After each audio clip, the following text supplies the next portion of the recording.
Your Excellency, Mr. Peter Obi, the Governor of Bauchi State, permit me to stand on the existing protocol.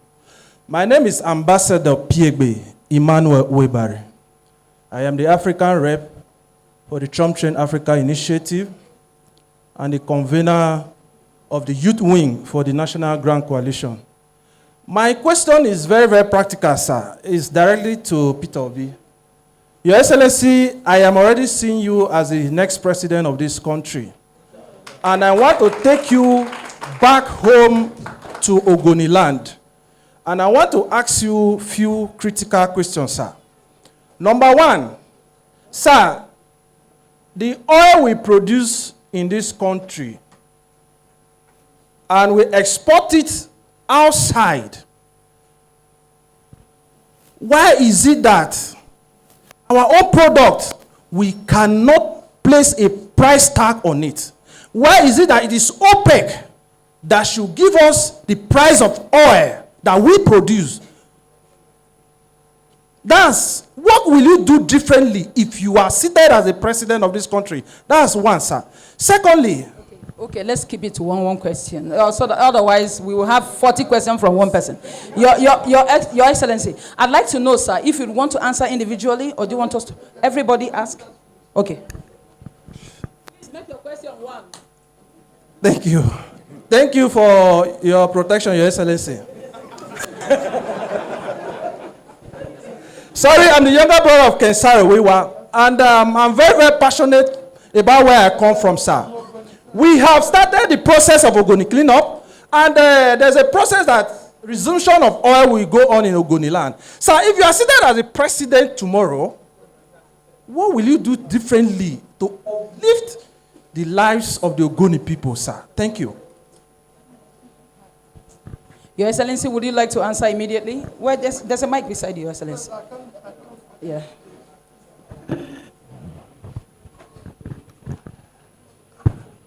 I thought this Ogoniman, I thought this one would have gone to my sister, who is the expert.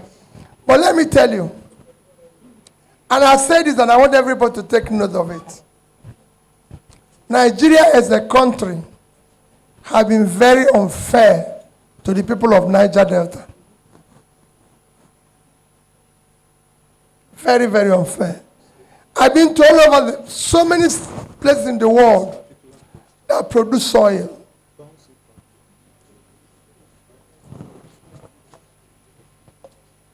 If Niger Delta have been able to feed and support Nigeria for years without anything showing for their own assets,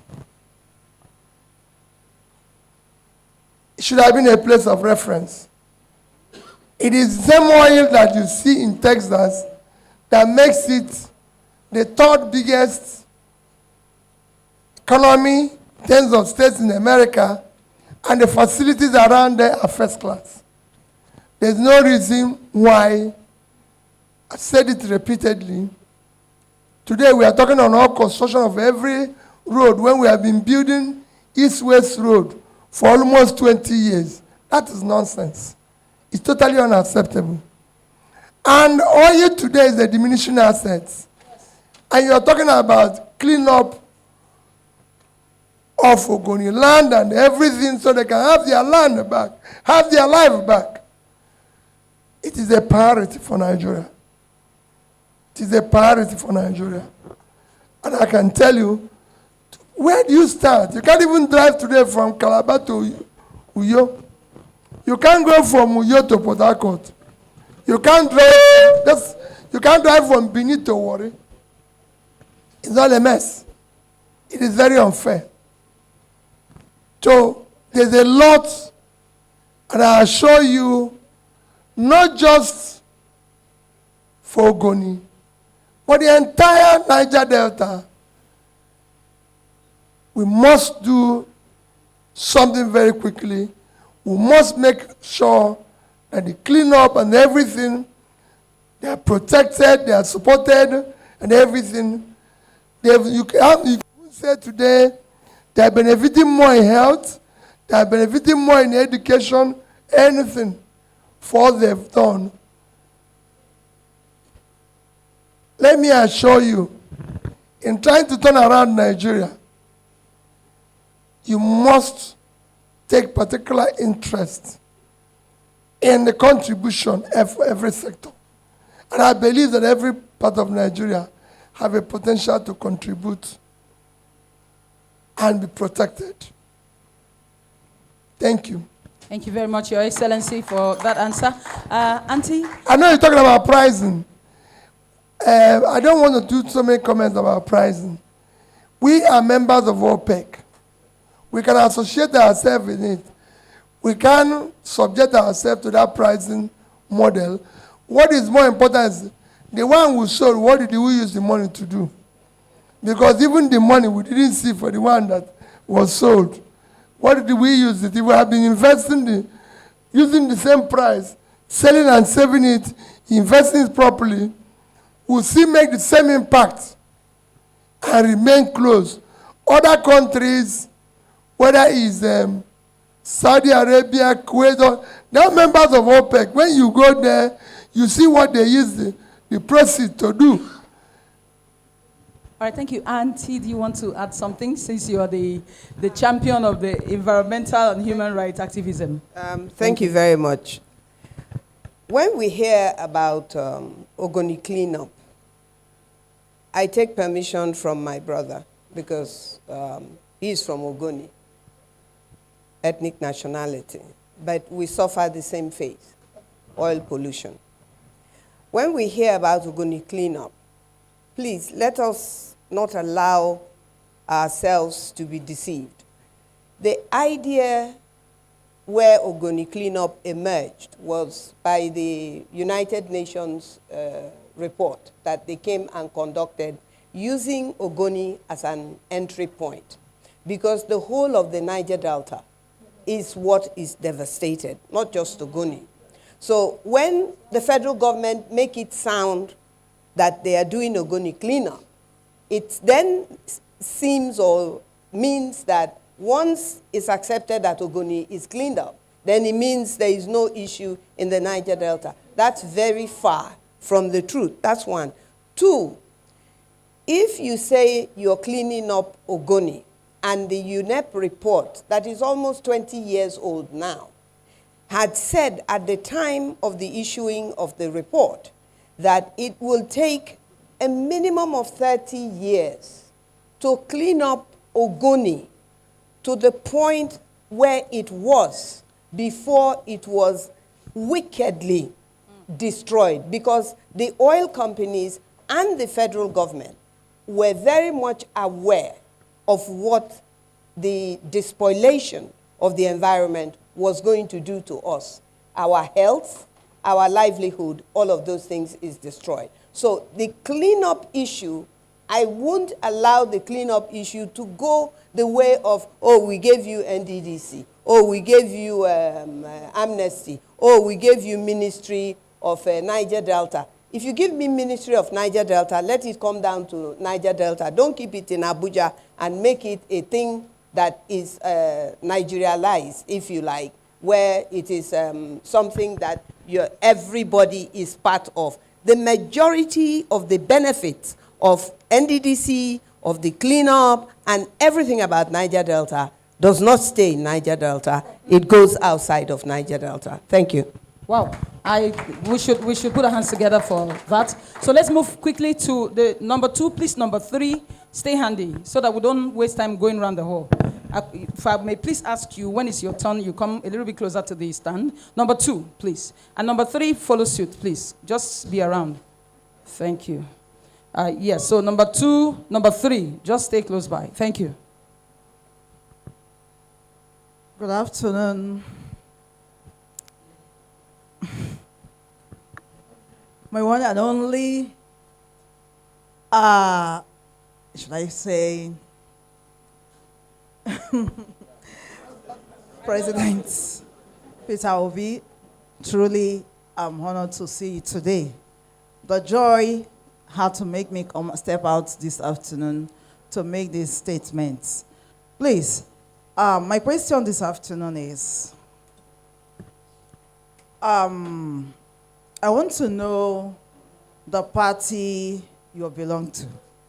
Because as it is, I personally voted for you. I worked so hard towards the Labour Party, and as it is today, there is a new party up that I moved into, and that new party, I was a kind of sharing the flyer, telling them how kind you are, that you are coming out for the next presidential election, that people should vote for you.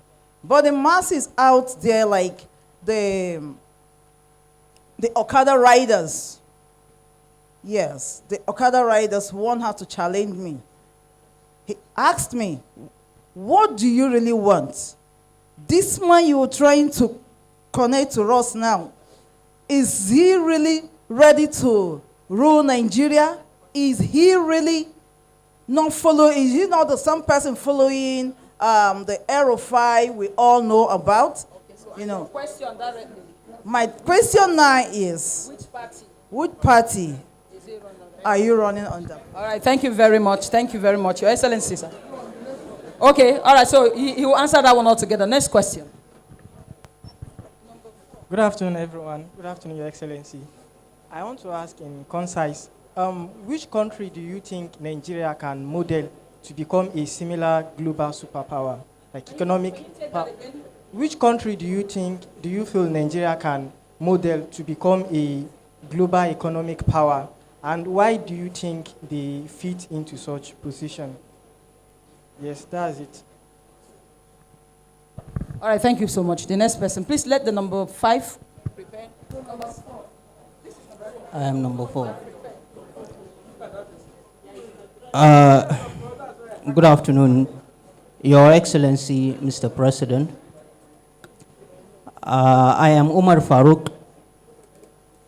I am just a young Nigerian who is optimistic that I'll wake up one day to see I am living all my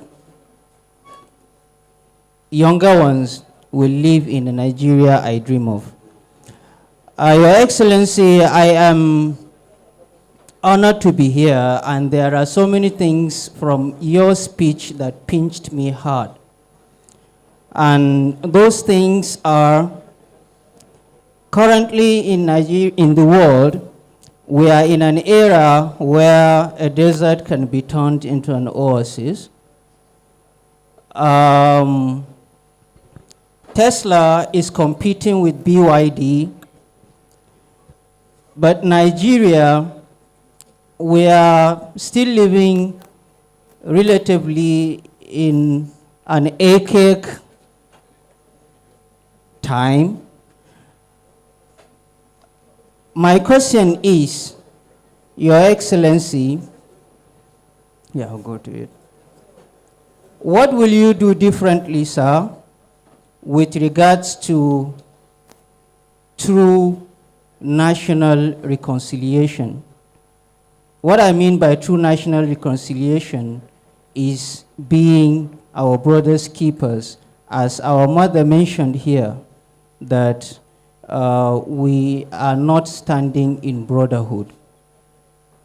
I think I can say a lot, but this should be my question. All right, take a deep breath. Okay, please, let's make our question direct. His Excellency is trying to write so that he can answer at the same time to save us time. So let's go straight to the point. Ask the question, please. Your Excellency, sir, good afternoon. Let me just stand on the existing protocol. My name is Lady Cecilia Ajabison. Sir, I just want to ask that, what are we going to do differently? Because I know 2023 elections, Nigerians came out to work, we voted, we protected our votes. Some of us to the polling, to the local government collation center, some of us, but we were not allowed to enter inside because we were not given party tag to enter inside and see what they are filling in, or the stamp they are using, or the result sheet they are cutting. So what will you do differently? moving into 2027, to put in structures that will monitor these elections, not only from the polling units to the collation centers, both the unit collation centers, the ward collation centers, local government, state, and the national, because our results were truncated in the process of moving the result to the various collation centers. My question is, what will His Excellency do differently to protect this, our result? Thank you. All right, so we want to reaffirm, please, if you don't keep it straight to the question, we'll turn off your mic. Please make it simple. He is not a machine, he's a human being. So, sir, straight, in fact, I'm going to be holding the microphone. All right. Your Excellency, Mr. Peter Obi, my name is Moses Sigiri, and my question is, you know, this is a new coalition movement, and in this coalition, we were told a new Nigeria, and the new Nigeria, how do we going to secure our vote in terms of after we know too well that last year that yes, secure our vote. Okay, thank you. Your Excellency, this is pretty much like the last question. So, would you like to answer so far, sir? Yes, sir. Your microphone, sir. Your microphone is next to you, sir. Thank you. Well, you know, I want you to know that we are 4 members in this panel.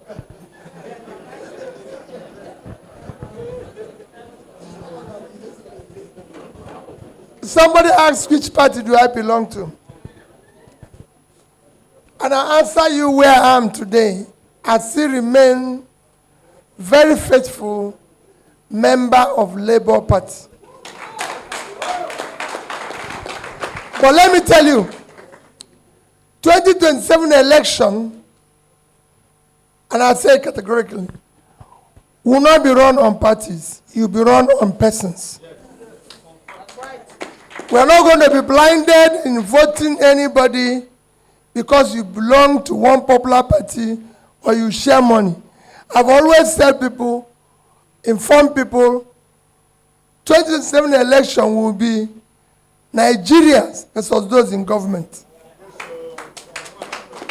They've gotten away, we the politicians, they have gotten away with murder. It is time for you, that's why I said scrutinize the person. Scrutinize the person. Don't listen to his English. Don't listen to his certificate. Don't listen to a qualification. Educational qualification is not a measure of integrity. People are stealing our money. We don't want to separate those. We want to know those who have created wealth. They can manage wealth. So if they say it's the Professor Udenta, let's ask his background. He's no longer professor because we've seen professors here steal. We've seen professors do wrong things. So now, remove title, remove everything. Let's know who the person is. It is very important. Model of a country, very good question. If I have an opportunity, where is the young man who asked that question? I tell you, there's a book I recommend for you, Growing Apart. It is a book by famous Professor Lewis comparing Nigeria and Indonesia. I spent 1 week of this year in Indonesia. Indonesia is the country with the highest number of Muslims in one country. Indonesia. And they have a similar population like ours.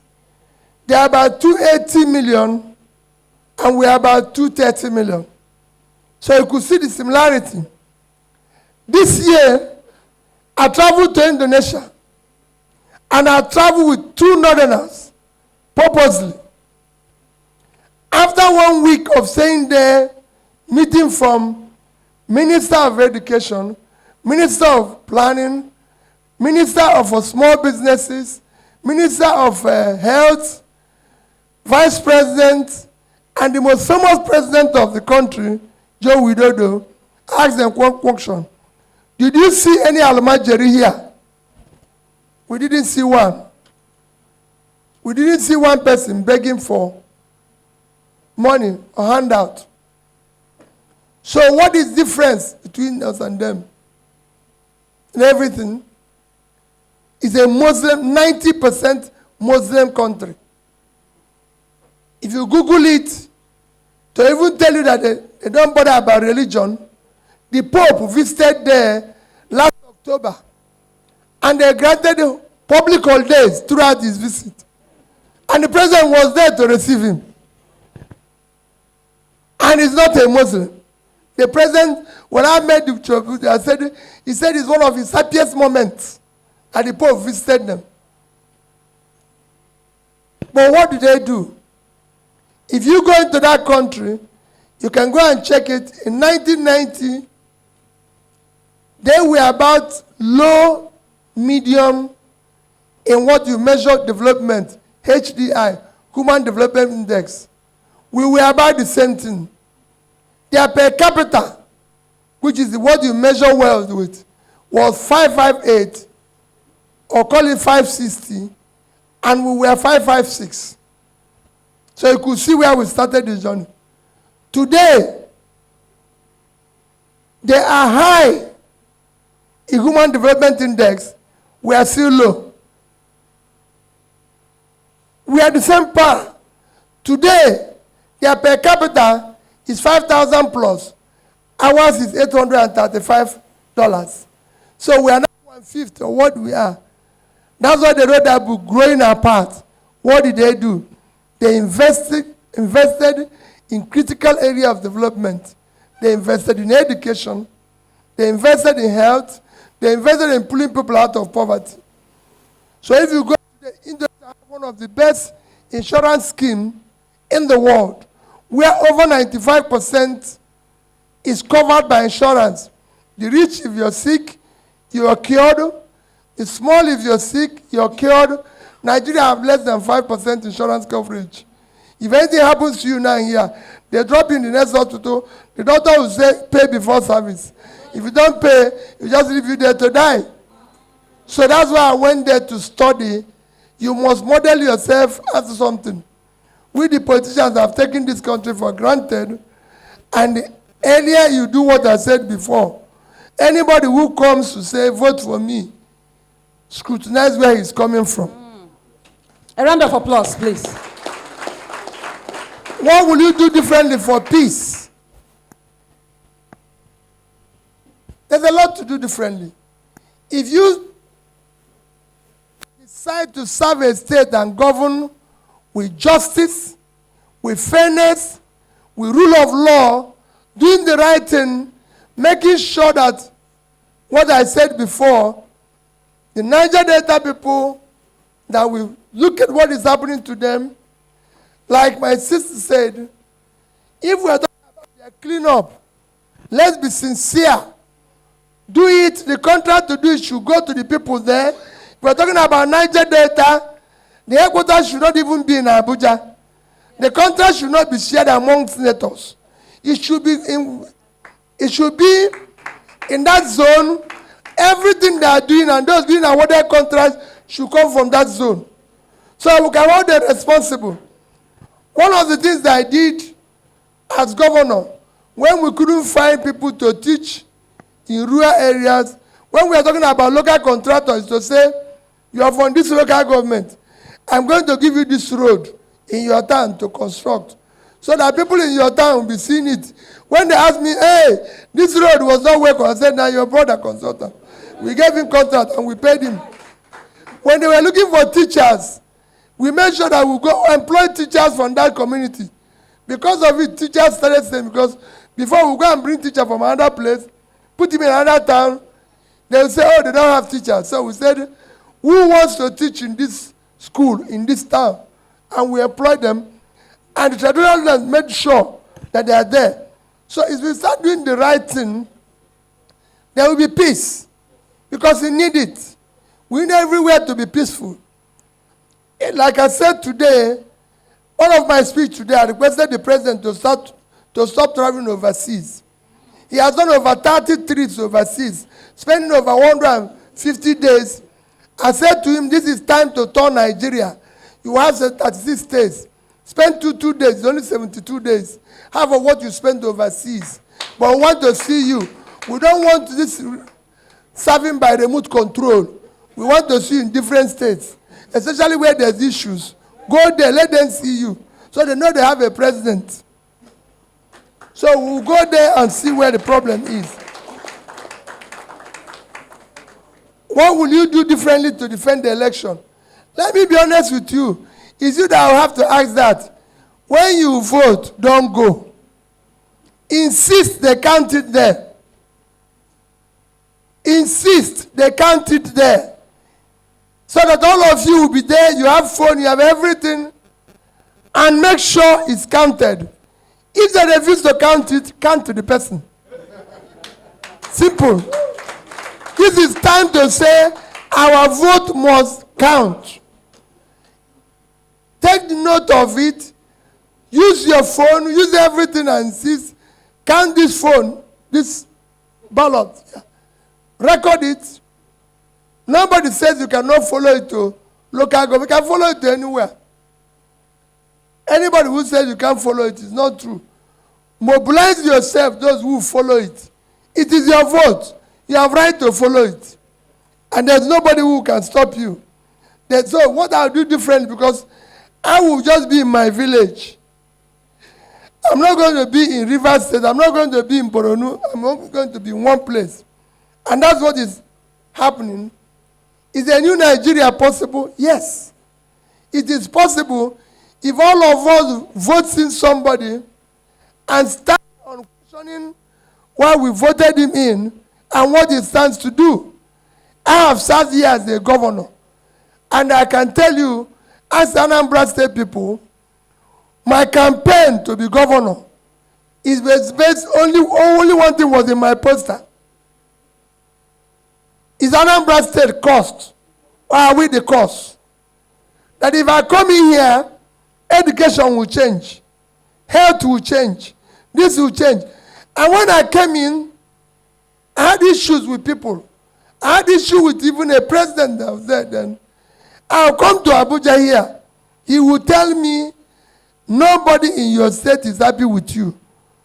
I will politely and respectfully remind him, Mr. President, go and check my manifesto. I never promised happiness. What I promised is to fix school. What I promised is to do this. This one was not promised. You heard people, somebody say, yeah, I didn't have office of first lady. Yes. My wife was never voted for. It's not part of it. So it was confusion that we were looking for money to solve what I promised them, which is the education. And you created an office that does not have any meaning, and called the office of first lady, even have advisors and everything. To advise her on what? She wasn't elected. It's my wife. We're close.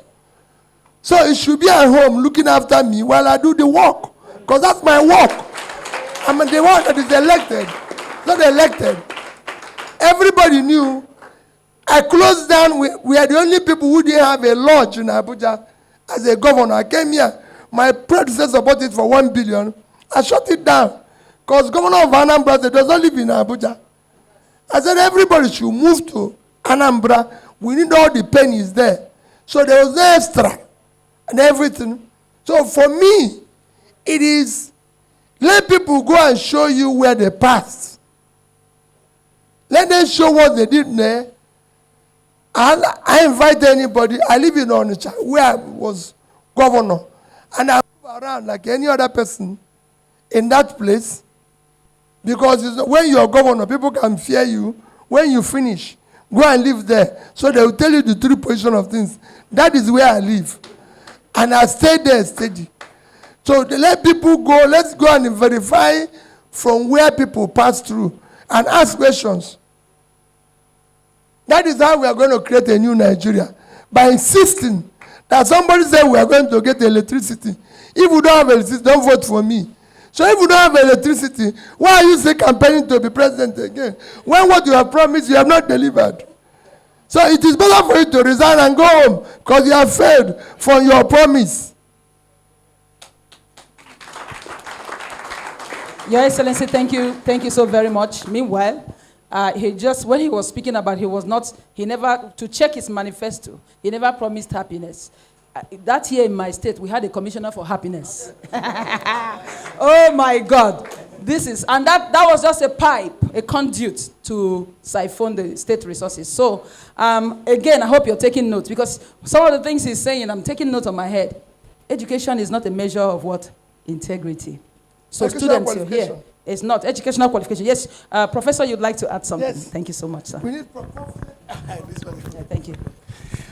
Now, on the issue of what to do differently 2027 to protect the mandate, you've heard from His Excellency the power of your conviction and the strength of your devotion. But there's something else. That sense of organization is important to be organized. You see, the lady who asked the question, she made a point. She didn't have a tag as an agent. So enthusiasm can take you far. It will not take you far enough. Because you may be there, but if you don't get ascribed as an agent registered, in that case you can demand for the paper. It can photocopy, it can snap it there, it can transmit it to maybe a center in Abuja. We got the results. There will be a center in Abuja this time around. There will be a situation room. It will be well manned by experts. So every single voting present, there will be 2 agents there. You know that in substantial part of the country, now I'm not speaking for the governor, I'm speaking as Udenta now. Substantial part of the country, there were no agents for the Labour Party. The people voted. Some stayed there overnight, some were even tear gassed. Some even were chased away. So, but this time, if you have that infrastructure, different from what the Excellency will say, structure will not win election, which is true. But that infrastructure that every voting precinct, they will have an accredited agent who is going to believe in the mission and purpose of that campaign and have the equipment to do it. So at the end of the day, you have a paper to flash. If there's no precinct where there is no paper given to you, there is no reason why election will be announced in that particular precinct. Right. So that's why they just to add that little point that is important to have. Thank you so much, Professor. Thank you very much, sir. Yeah, so now let's go to the next, number 7 question. Thank you, Prof. Extremely important. Thank you, sir. Please make it brief. All protocol duly observed. My name is Udama Christopher from the South. Let me first thank COPDEM for putting up this summit. I'm in love with the caption, Voice for New Nigeria, because that is a symbol of democracy. Today we are observing Nigeria democracy. My question is, considering the successes and good news from our neighboring African countries who are practicing alternative system of government, do Nigeria democracy worth sustaining? That's my question. Is Nigeria's democracy worth sustaining? Okay, so shall we take the next question, please? Come forward, please. The next person, also, this is number 8, yes? Number 9 and number 10. Then His Excellency, come forward, please. Thank you. Straight to the point. All right.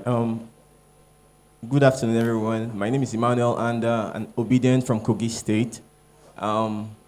My question is directed to Senator Nenadi Usman, the representative. So I don't know how much the party is pushing for electoral reforms, because it seems like it's just Randy Peter and the rest of us on Twitter that are doing most of the things. I also want our president to lend a voice to this question. Thank you very much. Okay, so his question is directed to you, sir. Thank you, ladies and gentlemen. Even though I'm on a representative capacity here, I will answer this question as Ken Asogwa and not as Senator Nenadi Usman. I've delivered her speech here, and every other thing that I say here is on my own capacity here. That said, I know that as a lawyer, and I have a wonderful experience in legislative making, I am aware that the role of electoral reform lies squarely with the National Assembly. And I've seen a couple of civil society organizations clamoring for this. And, most often whenever you go pass through the gate of National Assembly, you see people clamoring for electoral reform. So I urge the youth seated here that we should join that clamor. It's not late. There is still ongoing constitutional amendment. There are still pockets of reforms going on. People are still introducing memos to National Assembly to reform our electoral process. So I urge you guys to key into that agitation that is done by this present 10th Assembly before the 2027 election. Thank you so much. I don't know if Your Excellency would like to... Well, I think it's splendid that we're all going to follow up, even with the amendments, to make sure that some of the lapses that affected 2023 are changed. But again, following what Professor Udenta said, even if that amendment does not happen, I assure you that this time, we will make sure that all the booths are manned properly. And to ensure that it's manned properly, we're also calling you, the youths and everybody, to know that part of why the booths were not properly manned was because we didn't have candidates all over. We now want to have candidates contesting House of Assembly in Boronu, contesting House of Rep, contesting Senate. We want candidates all over the place. It is in doing this that we'll be able to have people who are manning all the booths. So it is not just enough to say, oh well, these are the people.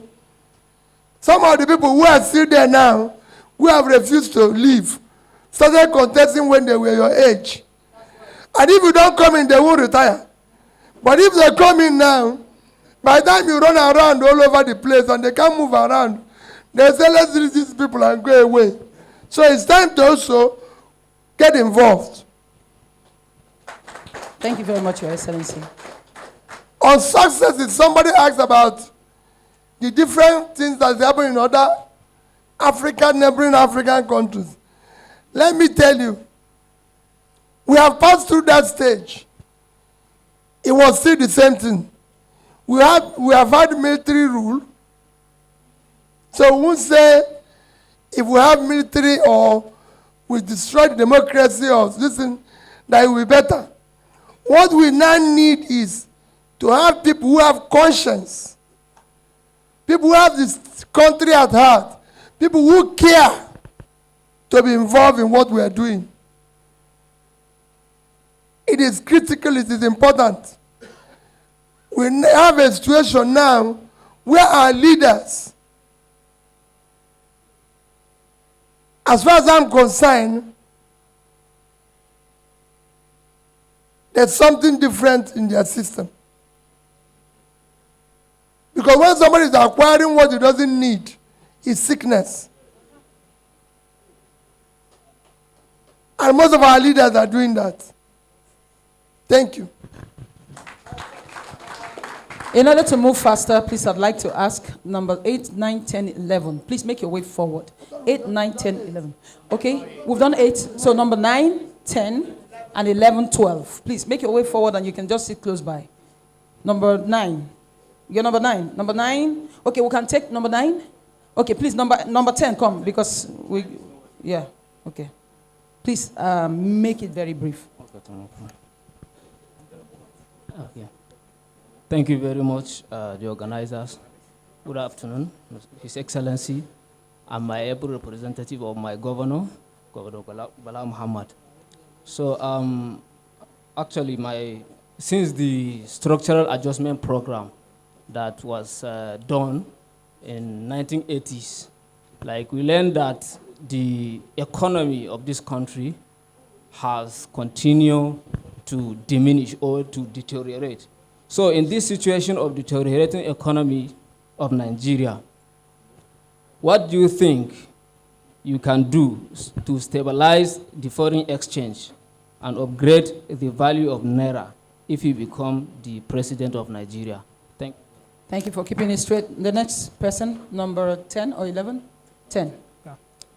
Standing on the decision protocol, my name is Adamu Yusuf Gori, a student from Federal University of Kashari, Gombe State, the national president of COPDEM Student Network. Yes, sir. My question goes this way. Looking at how Nigerian economy highly depends on the crude oil exports, and with the rapid increase, export. Okay. Yeah. So looking at the rapid increase in global warming, which is making most of the countries like France 2030 planning to stop using non-renewable energy by shifting into renewable energy. So what are your plans to transform the Nigerian economy into what global economic power if by God's grace you come in as a Nigerian president by 2027? Next. Your Excellency, can we take a few more questions? Yes. Before? All right, so I'm handing over to my co-anchor. Please, this is from 10, you're taking from 11. Okay, please, I've taken over, so we have to be as fast as, trench as possible. Thank you very much. Thank you, sir. Sorry, sir. Okay. I am Kehinde Atunde from the University of Abuja. My question for you, for anybody on the floor, sir, is, in a nation such as this, Nigeria, where the masses largely participate in the process that channels in a new government, which is mostly filled with aberrant deviants, rather than exercising their right to vote beyond just voting, but to constantly realize and power the initiatives of candidates whose interests align with prospects that promote the national interest of the country. From your political perspective, SARS and MA, how can we achieve that? Thank you. What exactly? Can you please, that question, even me, yes. Okay, to simplify it, sir, our democracy is experiencing a lot of participation every year, but people are much participating in voting in governance, but not people that are ready to prepare to serve our interests. Yes. So how can we achieve this? Thank you. Okay, next. I think we got that. Okay. My name is Mma Okwabi from Lagos, a troublesome obedient. So my question is, Your Excellency, sir, please, what model do you have to model the leaders around you and the ones under you? Because right now, I think wearing the clothing of a new Nigeria, the right character, is a matter of urgency. Thank you. Thank you. Next. My name is Ambassador Godwin Ekbo. I'm the Acting Secretary, CTC, AMAC, and also an obedient convener.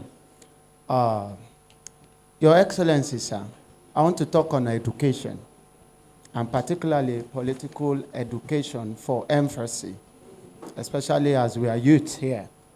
I want to ask directly, how much do you think is too much to invest in making Nigerians to believe that being part of the process is more important than the result? Because as I speak to you, let me complete it. As I speak to you, I've been part of elections since 2019. Even right now, aspiring for councillorship in Nyanya under the Labour Party. Now, one thing that happened 2023 is that we had many persons rushed in without understanding that political systems has processes that everybody need to be aware of and follow. So I want you to emphasize and also tell us, because we are your followers, how much will be too much to invest. Okay. Okay, thank you very much, sir. Well, let me start with him. Is that, quite frankly, in terms of political education, It is something the country needs to do more work on. And we individuals should learn. I can take it on with the questions. The question somebody asked about issue of being active in voting. The political education we need is what I've always emphasized. First, we need to know what is our rights in terms of voting. Why should we vote for somebody? That was I said, it is now time to verify and investigate. It's no longer when you get up and say, we are going to vote Mr. Peter Obi. Some group of 5 people have come here and say, oh, Peter Obi is good. Let them tell you more about Peter Obi. Take your time to ask more questions about Peter Obi. When you are going to convince other people to vote for him, let it not be because Peter Obi have given you money. Because the 10,000 they gave you today will not last beyond today. And they have 4 years to 5 years to damage everything. And you will be part of that damage. So you must insist now. And even the 10,000 Peter Obi is giving you is actually your money you have stolen somewhere. So it is time for you to. So that political education is very, very important. And we now have to get people to participate more. In that participation, insist on the right thing. We need to discuss now politics. Because part of what we do here is I don't see people discussing politics. I've been to schools all over the world. Whether it's from Oxford to Cambridge to everything. During the elections, you see students discussing politics, not in terms of who will give them money, but in who have an idea that will benefit them, the way they can find job, the way they can do this.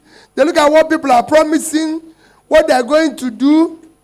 Here, you see the students' union and everything getting involved in who gives them money. At the end of the day, we're all suffering for it. So that's 2 questions. Number 13 and number 12 are similar. I'll go back now to structural adjustment in the 80s and what we will do to stabilize the Naira. Let me tell you about structural adjustments and some of the adjustments Nigeria has taken. Those economic adjustments in itself were not bad. What is bad is the implementation of them. What you see that happens in Nigeria is that, let me use the human being in Nigeria. There's nothing wrong in borrowing. I'm a businessman. I've borrowed all my life. There's nothing wrong in it. Because people don't print money. All the people you see that have made so much money, they did it so by borrowing. But it's what you use that borrowing to do. If I come to you today and say, give me 10 million, and you give me 10 million, and I invest it in a business that has proper feasibility studies, I will pay you back. But if I borrow that 10 million to do marriage ceremony, that's where the trouble is. So when you borrow, same thing for structural adjustment, like now, there's nothing wrong in government telling people to tighten their belt. There's nothing wrong in telling them to fast because we can no longer afford a buffet, the type of thing we eat before. But what is wrong? When the people in power are telling you to fast, they are feasting. You can't ask people to fast when you're feasting. You should lead the fasting. That is the challenge we are faced with. We know there's no money. We know there's no this thing. But every day, look at what I said just like yesterday. I visited a school. Our schools have no computer. We have no lab. Our secondary schools have no lab. The children have no chair. The children have known this. But we are spending billions for furnishing presidential mansions all over the place. We are spending billions for conference center. The conference they've been doing there since, haven't they been paying to do the conference? It is the revenue we got from the previous conferences that would have used to renovate it, not to use another 39 billion that would have bought 1,000 computers and shared the secondary school to go and renovate it for them to start with conference that they even haven't. We have spoken enough. Let's deal with it. So these are things we are saying. Just like we said about cleaning up. It shouldn't be by Ministry of Niger Delta or this in Abuja. It should be there. So it is. You ask how do we, so let me to assure you that it is not the policy. 2, what do you do to stabilize your currency? It's a very simple thing. Export. It's a very simple thing.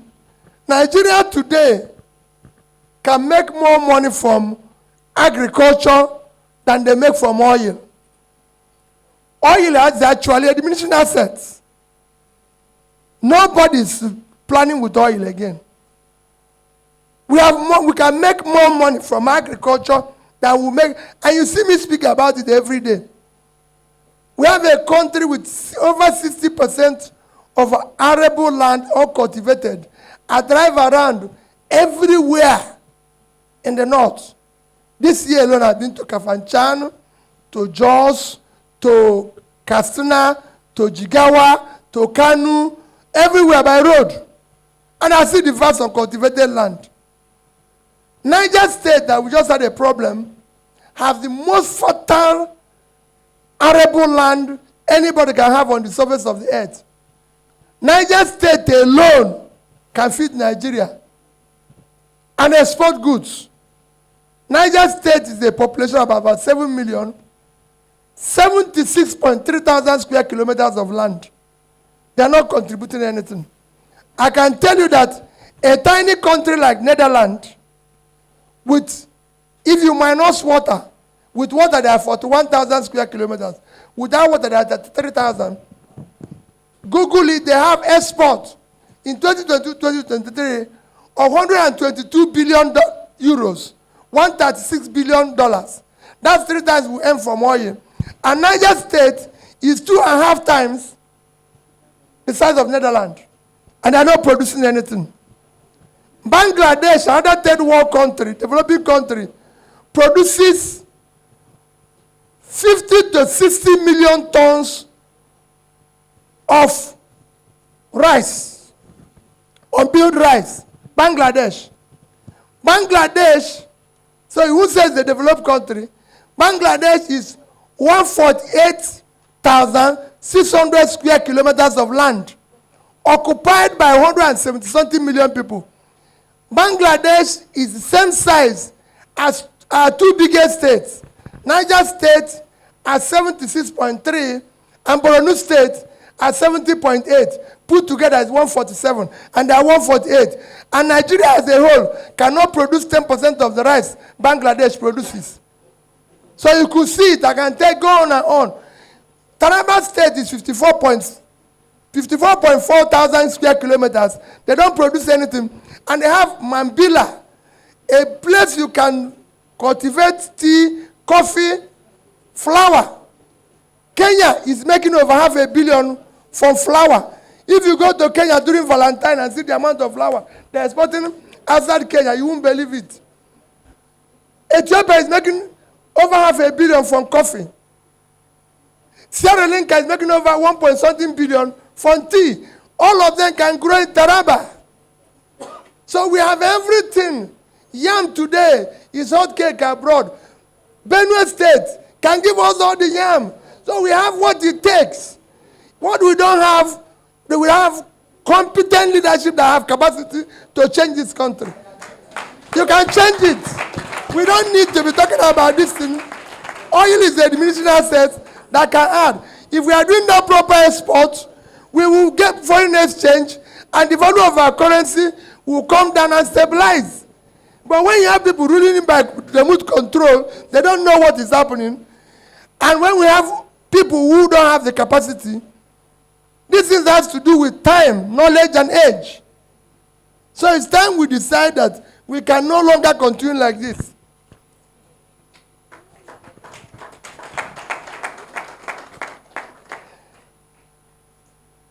And I discussed the economy. Someone said about that we depend on export. We don't depend on export.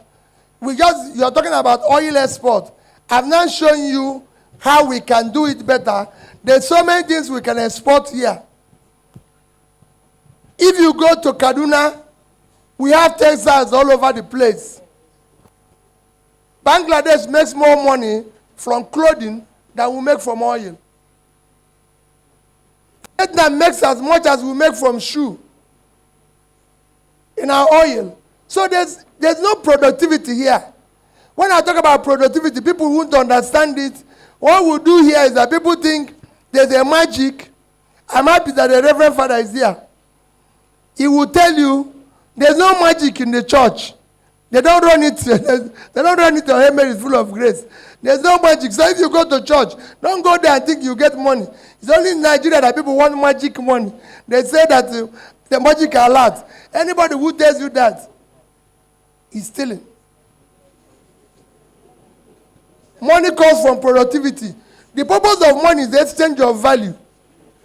Which value did you exchange? Money was created for exchange of value. We pray to God to protect us, and God has done a wonderful work in Nigeria. The rest of the work is that God wants us to be productive.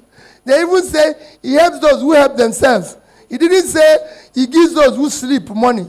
So if you're sleeping and you want money, you should be arrested. Thank you. A round of applause for his Thank you. My sister wants to Yes, please. Please, can I add something? Because earlier on, I remember saying that you've been cheated. But I also said that your part, you have made it possible for you to be cheated. Our brother has told us all we need to know so that we can vote in the right people. And this is where you come in. He can only vote for himself. I can only vote for him if I choose to vote for him. But now, the truth is that you seated here, all of you seated here, are the ones that are going to vote for the people that will represent you. He said here, what can be done in Nigeria? There is no state in this country that does not have mineral resources, whether it be soft mineral or hard mineral. That's one side. The other side is the fact that Nigeria is an agrarian country, which it was, and it was feeding itself. The British were cutting away our money from agrarian products, from cocoa to granite to all of these things, palm kernel, palm fruit, all of those things, before oil was found.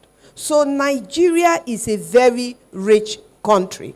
Now, you are the ones that are voting in, supposedly, your representatives at the National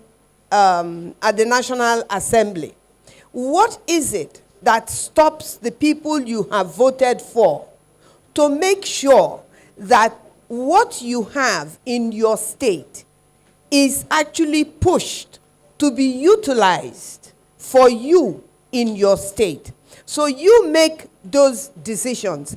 I tell my people in Niger Delta and in River State, why are you wearing the T-shirt of 2,000 naira that you put in the water and is going to wash away with somebody's face, and you're prepared to die for somebody whose child is attending the best university outside of this country and is wearing Louis Vuitton slippers?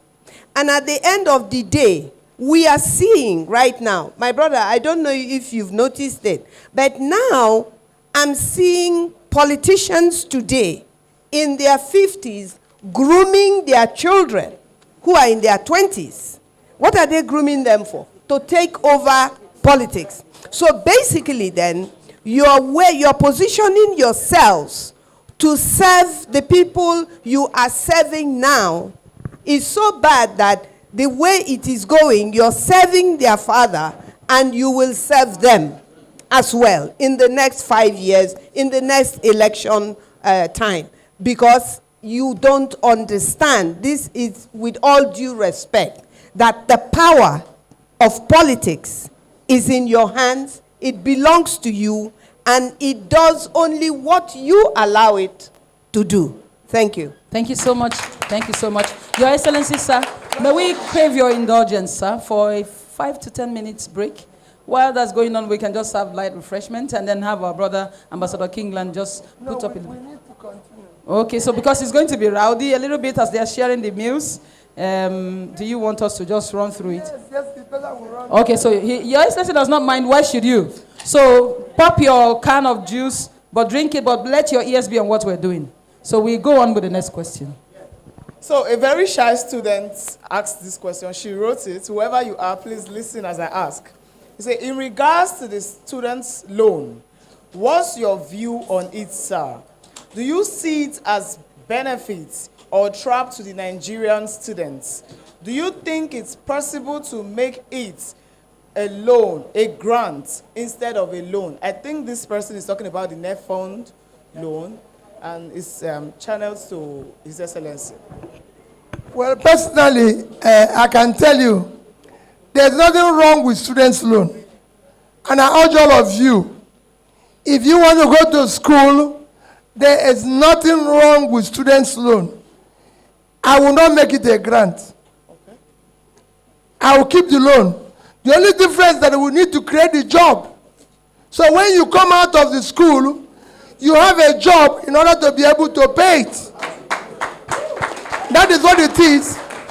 Because if I give you a loan, and that is what we are going to institute, if we are going to give you a loan, we must make sure that when you leave, you are going to have a job to pay it. I met a lot of people in the schools that I've been. I said it before, from Oxford to Cambridge to all the big schools that I've been. I met students who came to school with students' loan. The difference is that as they are leaving university, they have a job, very good job, and they were able to pay the loan. And that way, you can be able to give it to other people who need it. When you make it a grant, people will not work hard to pass. Most people that are giving student loan have condition. You must pass. You must do well for that loan to continue. So it's actually something you can use to ensure that those who can't afford it. When I was coming in here, I met a young man who told me just now, I don't know where he is. He said, I'm a beneficiary of your program. I'm one of those you gave 1 million for having first class. As governor insists, if you have first class, I give you 1 million.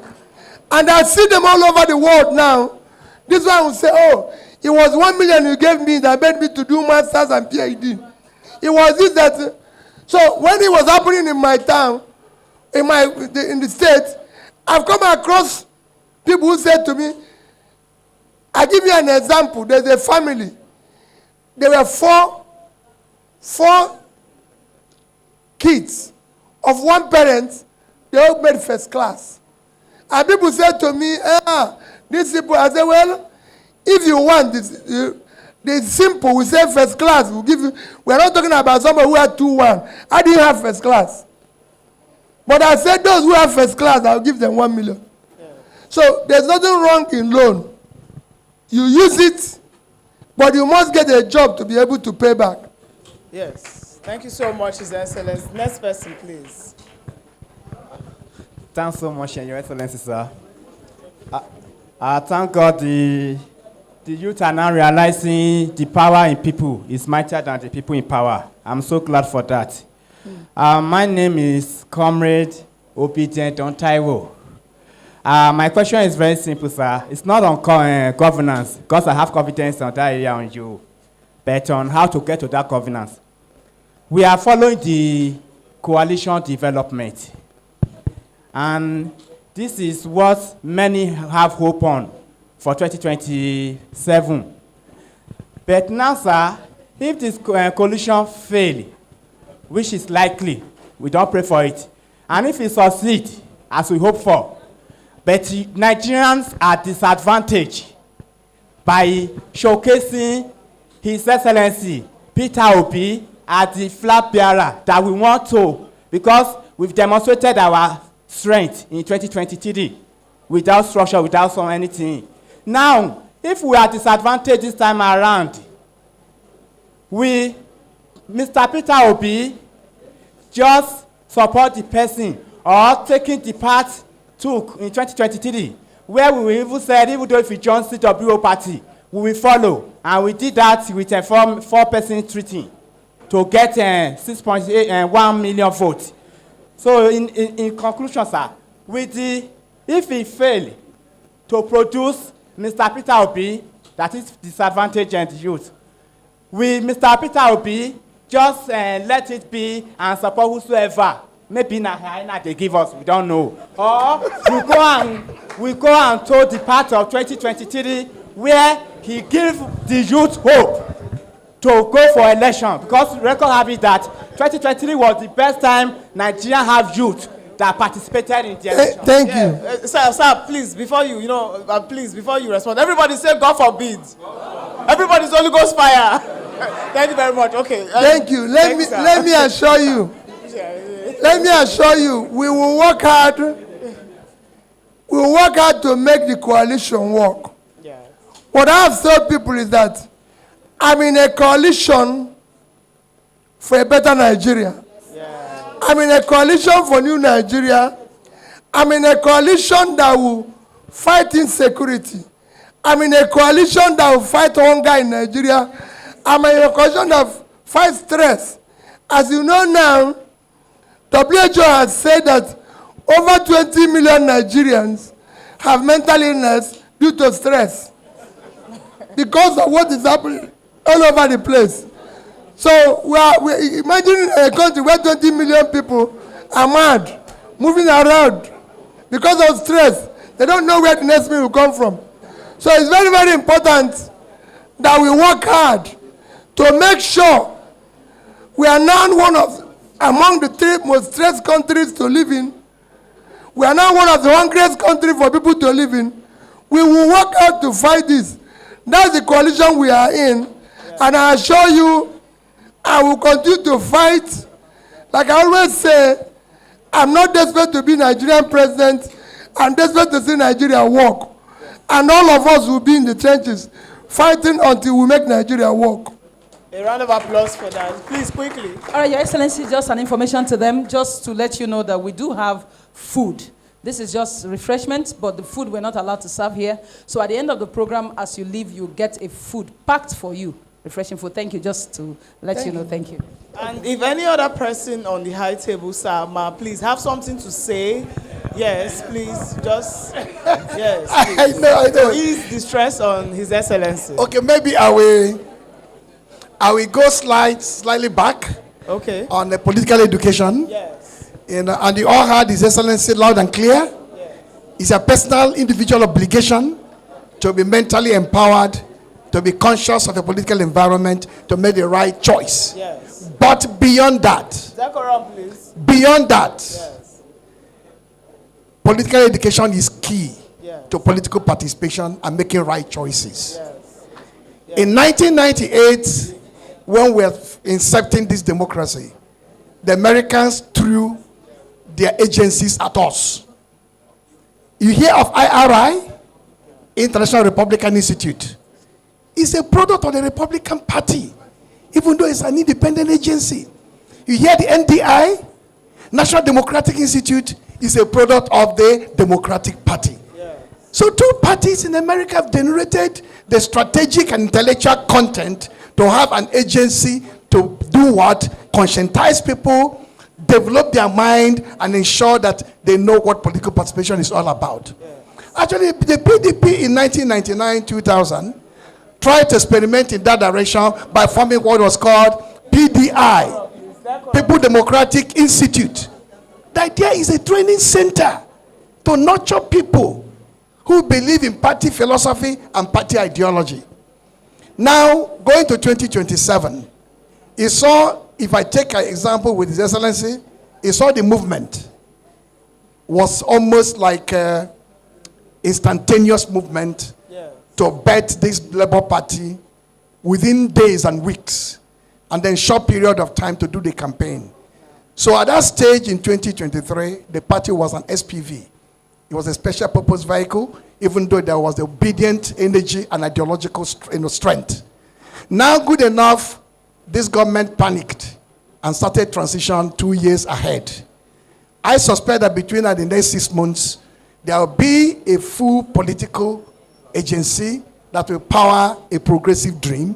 There will be enough time now to build an institution within that party that will start the process of political education so that you know what you are doing.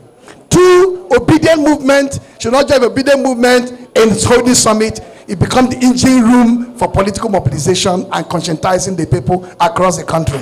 Yes. Once you do that, things will work well. Thank you so much. Please, a round of applause. We have a question from online. Have you gotten it? Or quickly, the next person. Good afternoon, sir. Good afternoon, everyone. My question is, someone asked a question about managing individual, like there are people, in 2023 we voted, and then by what we voted, we are not supposed to lose total hope, even if you are not there, because we knew that we pushed some people there, and then those people should be able to say something, but we are not hearing anything. Now, even as we are going to 2027, how do you, because you know that political parties differentiated from other organizations, from other societies by their organization. How do you manage organization in party, inside party, and then you said that people, it will be based on persons. So political party cohesion, how do you manage the cohesion now? And okay, very simple. When I said it will be based on persons, is that there will be different parties. In 2023, we went into Labour to contest the election. Assuming that 2027, we cannot contest through Labour because government have, like they are doing now, trying to make sure that there's no peace in Labour. We're not going to stay there and allow them to stop us. So we move on.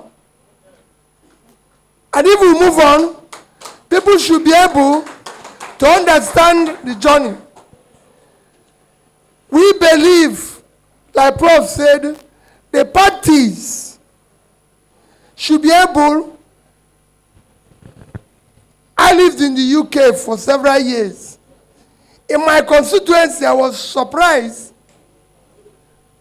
That's when I learned it for the first time, that they went to brought somebody who was not living in that constituency to come and contest the election there because the party wanted to win that place and be able to maintain there. If you go and read about Margaret Thatcher, you find out that there's a time he didn't contest in his own constituency. Just like you see in America, the Clintons were governor in Arkansas, but the wife contested Senate from New York.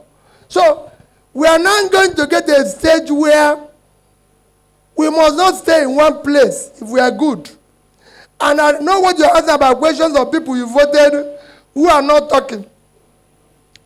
That is one of the things we want to change.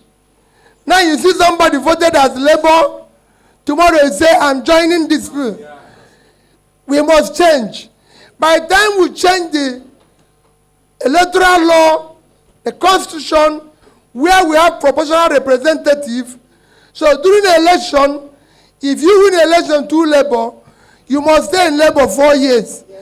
And you must do and follow the rules in labor. So it's not something I will go there and say, you are not changed. You are going to, all this political prostitution must stop. So if you want to do it during the election and test your capacity. But once you're elected, you stay there. Thank you, Your Excellency. With your permission, sir, some people are feeling left out, and they say they are streaming online and following, and they have a few questions. Yes. So with your permission, we can just take 2 questions from the online platform. No problem. Thank you very much, sir. The first one here is from Adamu Yusuf Gwari, and he is in Federal University of Kashere, Gombe State. And he's saying, you have repeatedly, Your Excellency, said you are still in Labour Party. Considering the fact that Labour Party is no longer welcoming people like us, and judging from what happened in the 2023 election, where even we who dared to defend your votes, we are fought off by even agents of the Labour Party. We have lost interest in Labour Party.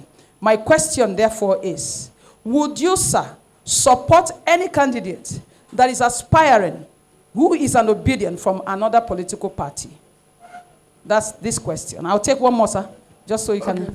All right, the second person is Yahaya Moshood Olamilekon. He's from Usman Danfodio University, Sokoto, and his own is on security. He says, what strategies will you implement to address the root causes of insecurity in Nigeria, especially where it comes from in northern Nigeria? Well, let me tell you, let me start with him. The problem of insecurity in northern Nigeria have so many dimensions. Number one dimension is poverty. The more you put people out of poverty, the more you reduce criminality. And I can tell you, because I know, I used to be involved in business, in finance, and I know what happens today. In my days in finance, if you're looking for cash, you go to Kano. Because we have industries. In Bompai, Shradan 1, Shradan 2. You go to Medugri. The dry fish business is traveling in Medugri. You can go to everywhere. Today, the biggest place we have problem in Medugri is Sambisa Forest area. That is a farmland. Sambisa Forest area is about 60,000 square kilometers. That's 3 times the size of Israel. Israel is 22,000 square kilometers times 3 is 66. So if you go there, you turn it into a farmland and get people to be productive. 2, I do not believe that non-state actors can be stronger than the state. There's something missing. We have this population of people. If it's war, we declare war. And we know we are at war. We will fight insecurity to a standstill. That I can tell you. We are not saying we are going to. There's insecurity all over the world. But the level of which it is today, I said to you, it is not acceptable. And I will not accept it. For whatever it is, are you saying it is better to construct coastal road than fight insecurity in Nigeria? If you have a road and the road is insecure, will you pass through there? But if you don't have a road, the road is not very good and the insecurity, you can manage. So we deal with priorities. We prioritize what is necessary. And the other person asks about sponsoring obedience in different parties. We will be in one party. And I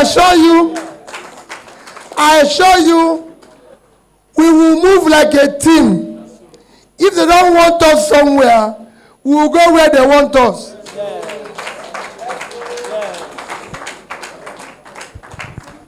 Please, a round of applause for His Excellency. You know, most of these questions, we have it in our hearts. We might not be able to ask him, but we are happy you are asking him, and we are learning from it. Please, next. Straight to the point. All right, thank you very much. My name is Justice Okene. Number 15. Yeah, Adam is number 20. Once we know, this is 15. Once we know you are 16. Once we know we've exhausted all possible questions, we'll move on. Yes. We'll move on. Yes, because I think His Excellency has touched major parts of our borders. All right. I said, my name is Justice Ekene from Enugu State UNEC chapter, and by grace I'm the Vice President of COPDEM Student Network, Enugu State.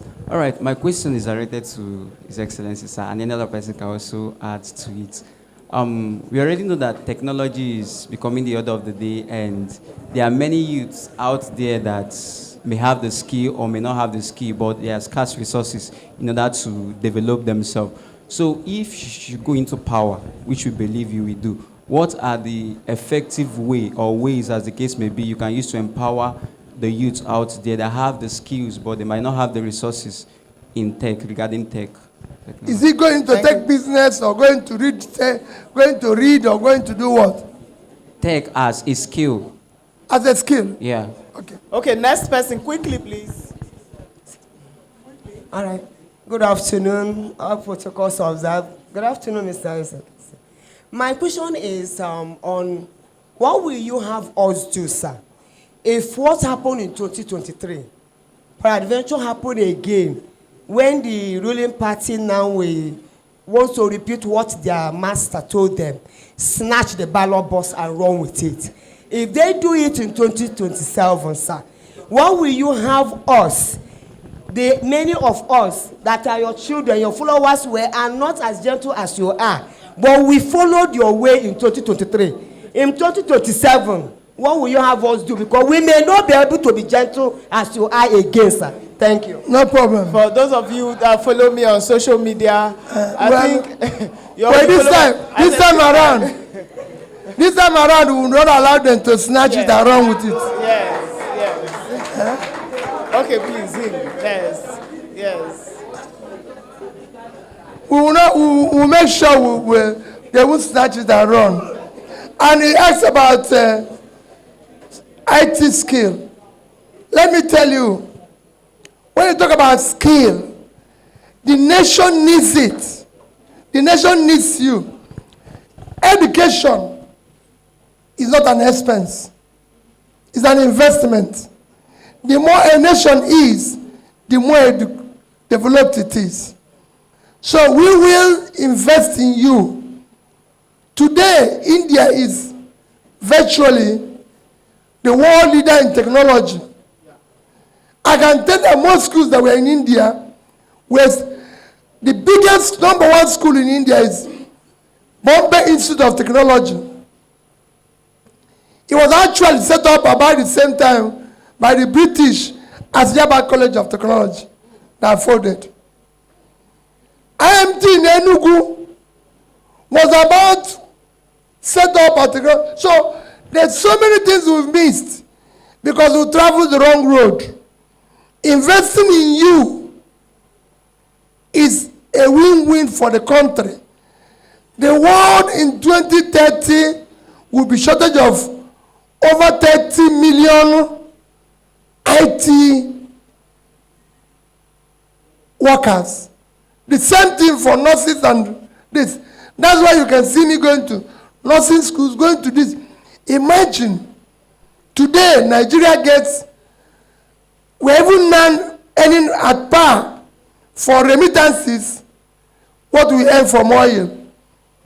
But look at it, Philippines, half of our population, earns about 3-4 times what we earn from remittances. Egypt, half of our population, earns towards what we earn. I keep telling people, I have 18.3 million out of school children. Imagine if you educate them and export them to the world. Our remittances will be 3 times. We won't be talking about exchange rate. Exchange rate is not only by selling goods. You can also export people who will work and bring back money. That's what everybody is doing. And it's critical.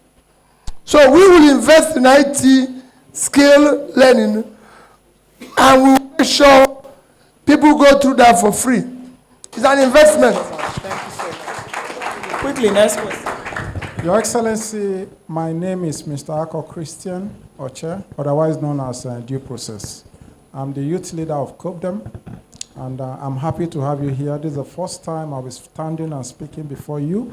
Very quick one, sir. What is happening in the Labour Party is troubling to every well-meaning Nigerians, particularly the INEC said they are taking their time to study the outcome of the Supreme Court judgment. And I don't know for how long this will take. My dear, don't waste your time. What is happening in Labour is what is happening in PDP, is what is happening everywhere. It is, let me tell you, you must know we have a bad politics where those who are in it give up the confusion. What we need to do to dismantle this crime scene called Nigeria today is to follow them bumper by bumper. If they don't want Labour, they don't want PDP, they must want us somewhere. Yes. Because once you get it right, people will tell you, oh, that our problem is not leadership. Our problem is leadership. I've just given you an example of what happened in Indonesia. I'm happy that two people I went to here. They saw the president, where he lives as local government chairman, his same as he lives as governor, that's where he lives as president. It's a bungalow. They saw the amount of money declared when he went into office. They saw what he declared after being president for 10 years. And when I said to him, I thought you would have declared this, he said, where am I going to get the money? Here, he would have taken one village and rebuilt it only for himself and his children and this. So they tell you, oh, nobody can fight corruption. It's not true. If you're not stealing, your wife is not stealing, your children are not stealing, you're losing by 50%. So we'll follow them. Okay, thank you, Your Excellency, sir. I appreciate. On a final note, should the youths who you can recommend or find worthy of your campaign aspire under any political party that give them the... No, we will go there together. Okay. I've told you, but remember what my sister said. The greatest tragedy of this country is the youth. Okay. Because they allow themselves to be used by those who are abusing the society. Most of us now who are abusing this are in our 60s and 70s, mostly in the 80s, who are not going to be there in the next few years. All this money that is being borrowed by now and invested wrongly will be paid by you. Sir, we are so sorry. The team is complaining bitterly that you've been answering for the past 2 hours, but this is the last 2 questions. That's good. Let's just do it, and then we'll stop. The last 2 questions. I don't say Oga go agree. Please come forward quickly. My name is Samuel Cyril Okulegbe, one of the aspirants of Edo Central Senatorial District. My question is simple. We've all noticed the last election, the beavers are our problem. Now, what are you going to do about our beavers and the transmission of results? Next question. I keep saying, don't look at beavers, don't look at this. If all of you insist that that result will be counted there, or you count the person, they will count it. Yes, very correct. Okay. Permit me to stand.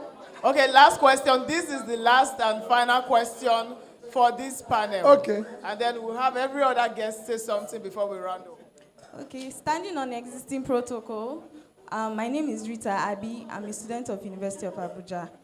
In the struggle of class and power, where you go out with good certificates, job hunting, and the ultimatum is now based on a 26-year-old with 10 years experience, not over good qualification. Now, what is your advice to students who are schooling and are being forced to believe that school is now scam, and they are being discouraged that your schooling has no essence after? My sister, school is not scam. Education is a critical thing. What we need to do is that If we stop corruption, we will unleash entrepreneurship among you, the youths. We need an entrepreneurial society where people can go to the bank and borrow money. I got my loan in the UK by going to the bank and showing my certificate. I started something. The youth here can start the greatest in any country, the greatest employer of labor is small enterprises started by youths. That's what we want to unleash. That's why we want to kill corruption. If you kill corruption, you unleash entrepreneurship, you unleash professionalism and everything. As we have come to the end, we thank everybody, especially the panelists, because we can't stop without thanking these wonderful people here. What my sister said today is very unique. The youth, it is time for you to reverse your course and make sure whoever you are voting, please, whatever is telling you, go and scrutinize and verify the background of the person. Let us, for once, save our country. The society they are abusing will take its revenge on you. Do not allow them to continue that abuse. I'm sure Prof and my sister will all give you closing remarks.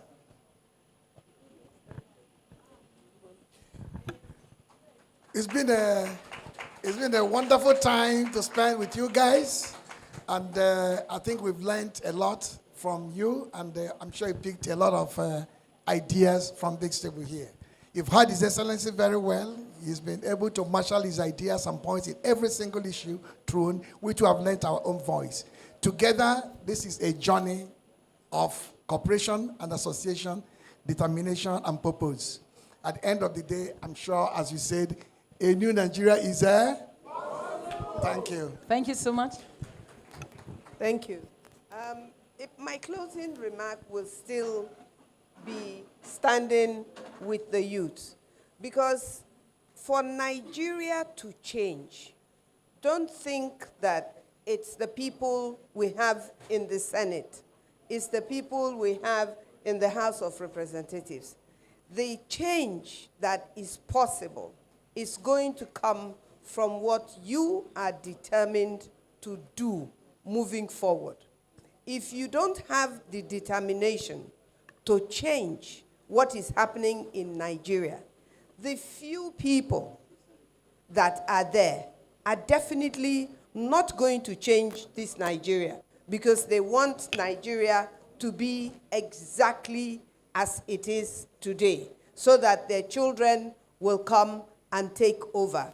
At my age now, I am not intending to do anything less than what I am doing today, because I have children as youth, and therefore I want a better future, a better tomorrow for them. So if I do, then automatically, whether I know it or not, I also want it for you, because that's how Nigeria, a better Nigeria, is going to be born. Thank you very much. Thank you very much, ma'am. Thank you very, very much, Your Excellency. We are grateful. Thank you, sir. Thank you so much. I want to urge you to have a renewed interest in 2027. You see, there is something that the party in power they are selling, and that thing is fear. An honorable member of the House of Reps elected under the platform of Labour Party in Enugu State, when he was leaving, he told me that he was defecting to APC just for the singular reason that their votes will not count in 2027. So that when they are writing, they will write for him as well. You see, that is the fear-mongering that the party in power is selling to poach people out, and it's a lie. That is why His Excellency here has consistently said that you must ensure that the votes are counted. That is cowardice. Don't allow yourself to be infected by that virus. The votes will count in 2027, and it is only you who can ensure that those votes count. Thank you so much. Thank you very much. In the heart of the city where stories unfold, Njenje Media TV shining bright and bold, bringing news from the corners of the globe, connects us together, no matter the road.